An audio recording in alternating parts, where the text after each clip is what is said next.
Okay, if you have a question in the room here, please use the microphone. I have a question.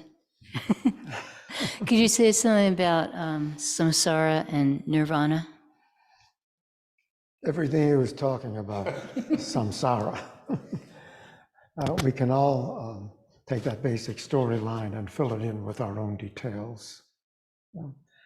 One thing after another, unsatisfactory, not pleasing us, getting us angry, getting us depressed, getting us really pissed off. It's not like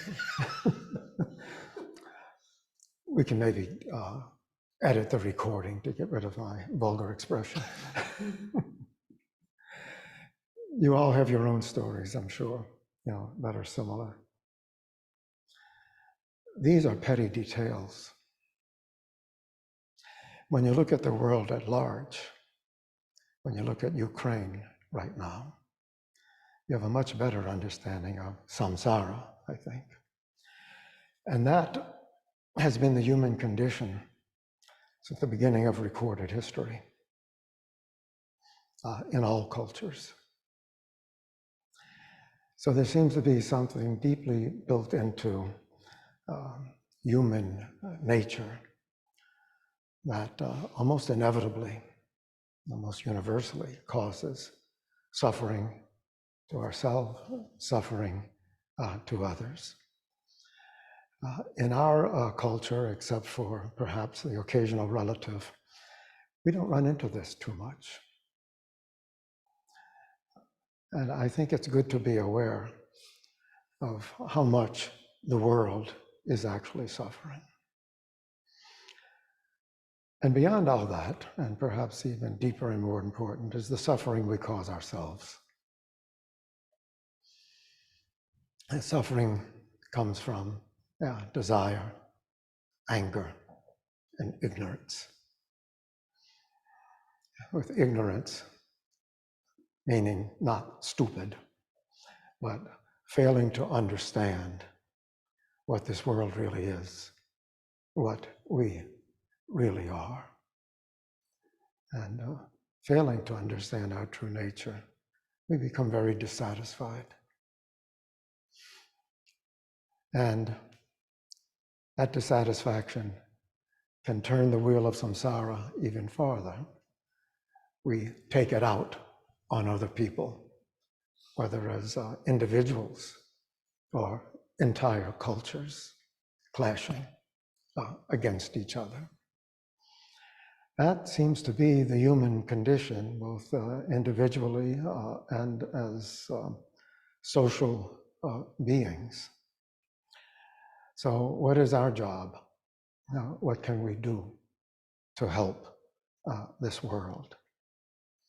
So one thing is what we were doing for the first 20 minutes being together in this room. Look deeply into your own nature.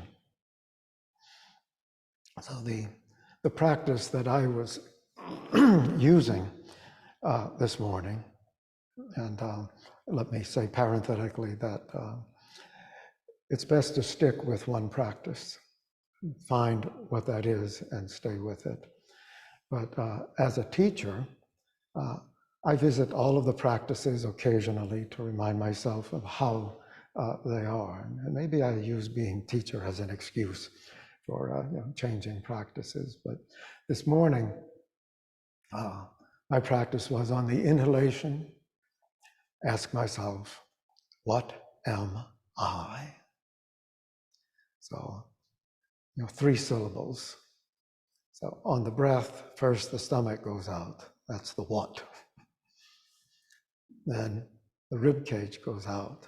Am. This is my wife, Judy Reutman, Zen Master Hae, is shaking her head in profound disagreement.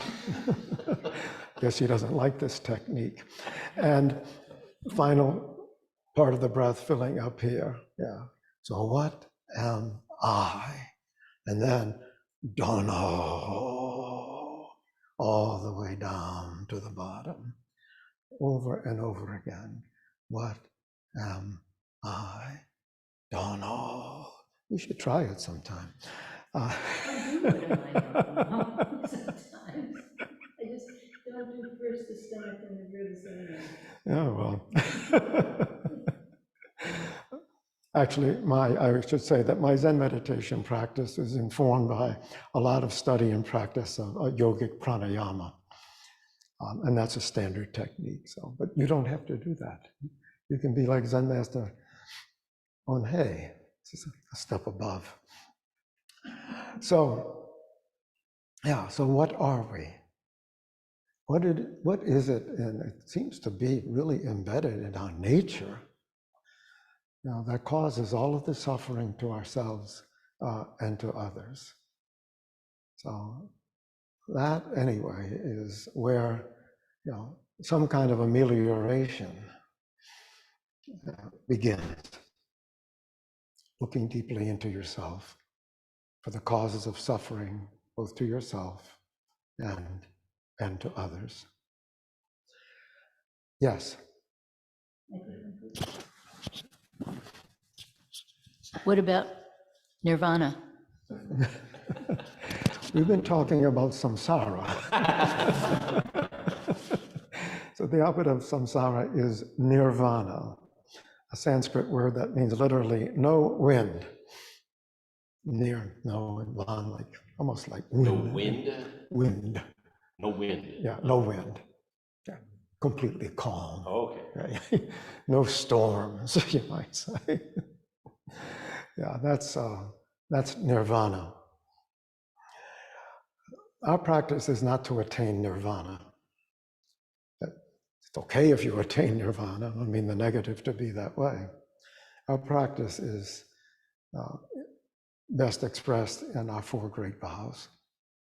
Sentient beings are numberless. We vow to save them all.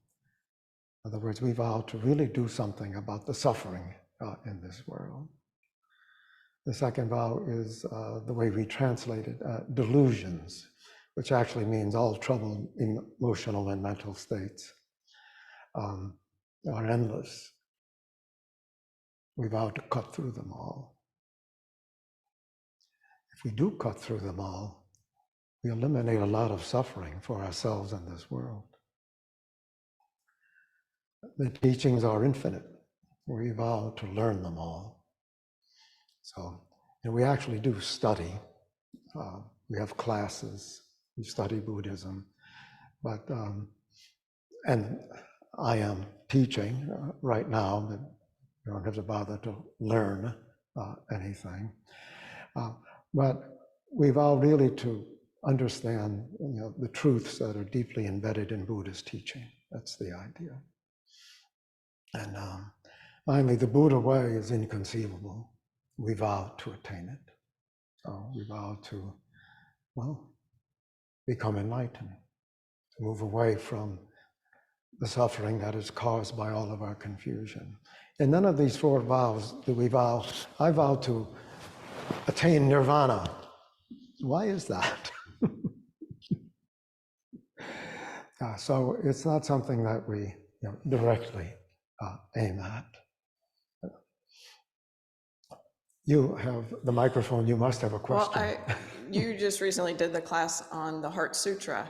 Yeah. And when you described no wind as nirvana, you also mentioned extinction. Yeah.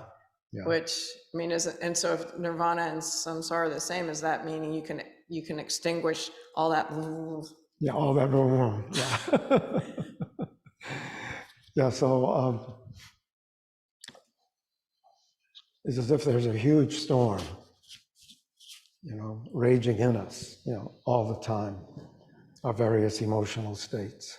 Yeah. So then nirvana would be just calming all of those storms down. So we think of it as a state of, extreme bliss. Now, I think that's a mistake, actually. I don't think that's what the word means. I would rather stay closer to its etymological meaning, as you just brought up. Yeah. I forget what time we started. but I think we have 5 more minutes anyway.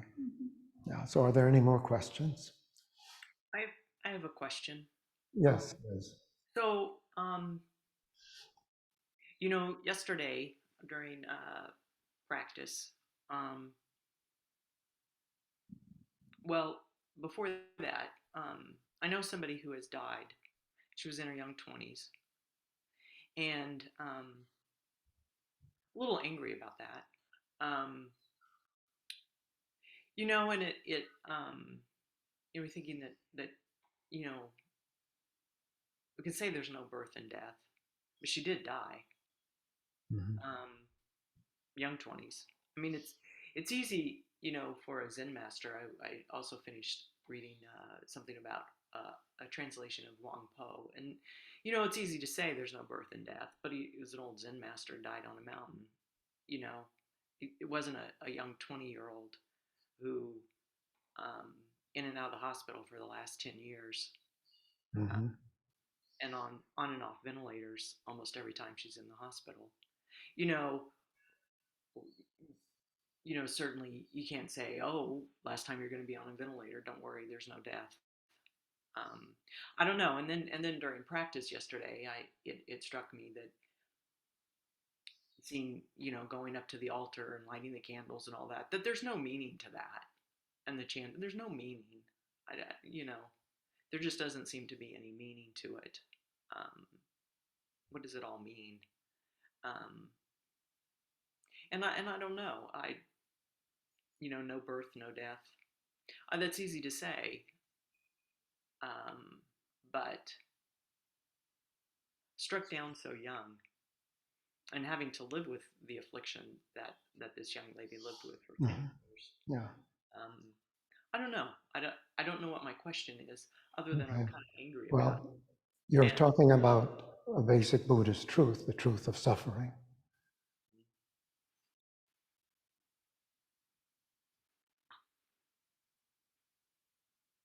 yeah, but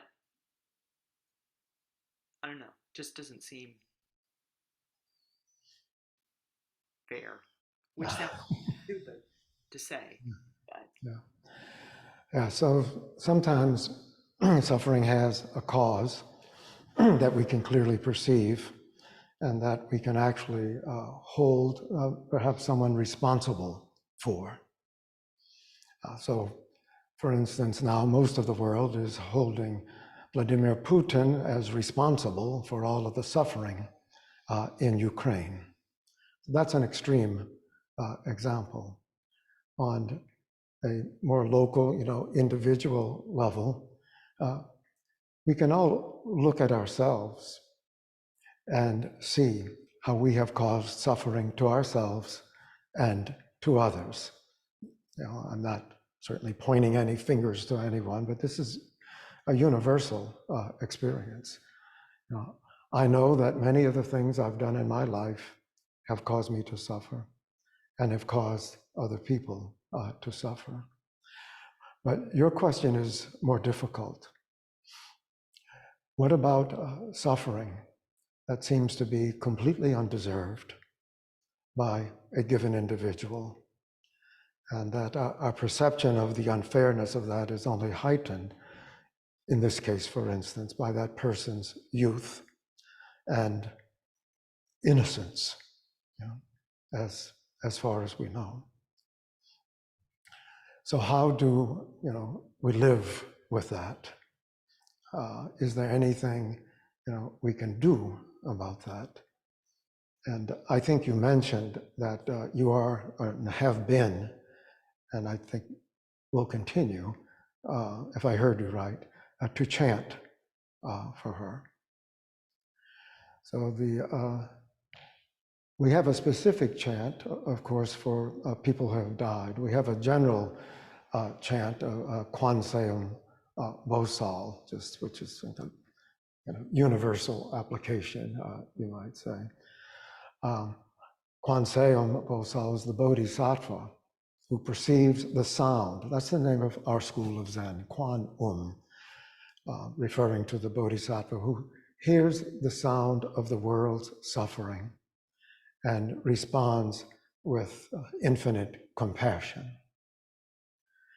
And I think your response to your friend who has died, you might not think that it's infinite, but judging from what I know of your character, it does seem to be boundless, which is pretty much the same thing.